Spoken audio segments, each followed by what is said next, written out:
Hello guys, it's Rasta Jill Vibes at ito guys, yan pupunta nga pala tayo ng 100 Island.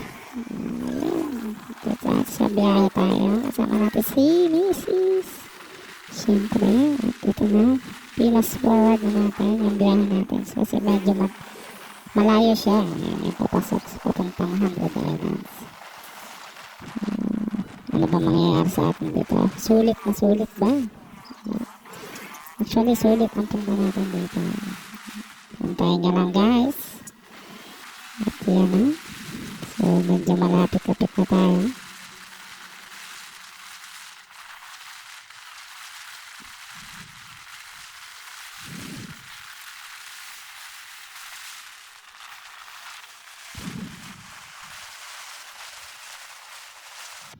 Ito na guys, and malapit na tayo.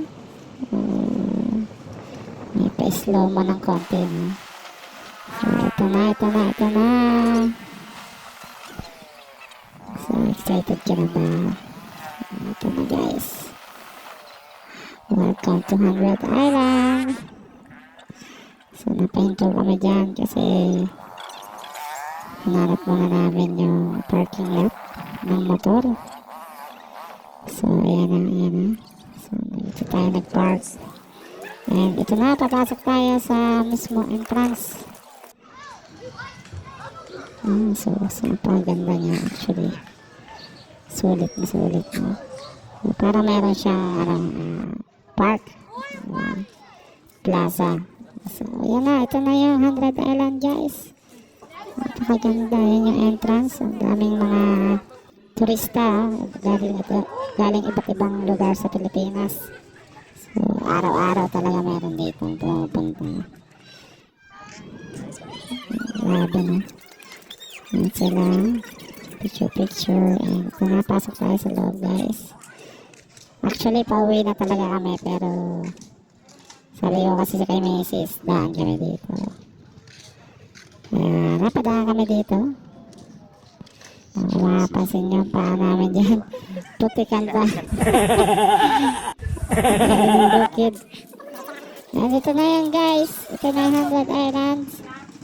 Mga karasta, yun na. Mapapansin na yung 100 Islands.